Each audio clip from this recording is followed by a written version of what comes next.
Before time began, before the earth was formed, before the stars lit the heavens, there was God, eternal Almighty, the Ancient of Days. The universe was formless, empty, an endless abyss clothed in silence and darkness.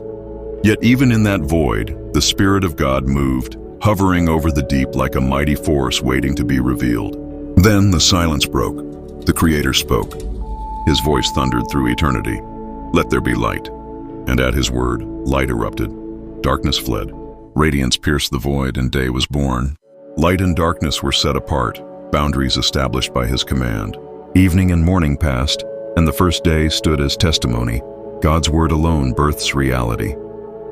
On the second day, his voice thundered, "Let there be a firmament in the midst of the waters, and let it divide the waters from the waters."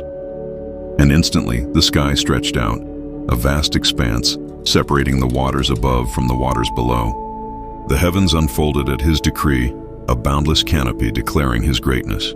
On the third day, his authority shook the seas.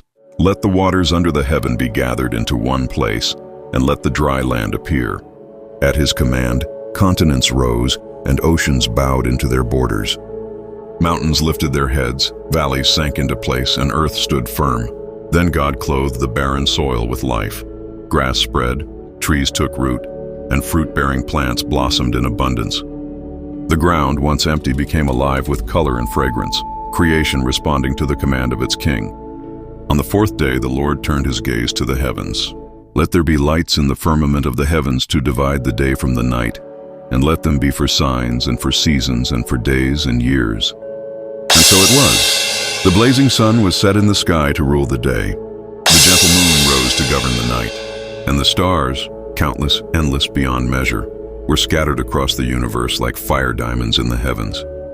Their light stretched into eternity, a reminder of the infinite power of their Maker. On the fifth day, the waters trembled at his command. "Let the waters abound with living creatures, and let birds fly above the earth across the face of the heavens." And the seas roared with life, great whales, swift schools of fish, and creatures of every shape and form.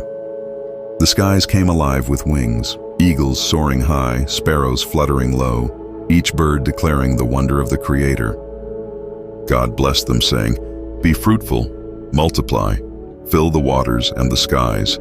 On the sixth day, his voice shook the earth again. "Let the earth bring forth living creatures, each according to its kind." And the land obeyed. Lions roared across the plains, elephants trumpeted their strength, serpents slithered in silence, and cattle grazed in peace. Beasts of every kind covered the earth. But then, God paused. He prepared for his greatest work. With holy intention, he said, "Let us make man in our image after our likeness, and let them have dominion." And from the dust, he formed humanity.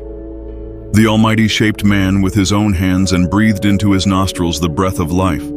Man became a living soul, crafted in the very image of God. Then for man, he fashioned woman, a perfect companion, both blessed to reign over the earth, to reflect his glory, and to walk in fellowship with him. Creation was complete. The heavens above, the seas below, the land, the plants, the stars, the creatures, and mankind, all stood as a living testament to the wisdom and power of God. And God looked upon everything he had made, the light and the darkness, the seas and the land, the creatures of water, sky, and earth, the man and the woman made in his image. And behold, it was very good. On the seventh day the Almighty rested, not from weakness, not from weariness, but from satisfaction. His work was perfect, complete, unshakable. The Sabbath was blessed and sanctified, a holy seal upon creation's story. From nothing he brought forth everything. By his word galaxies were born. By his breath life began. And even now creation sings of his power. He is the Alpha, the beginning of all things, the God who speaks, and it is so.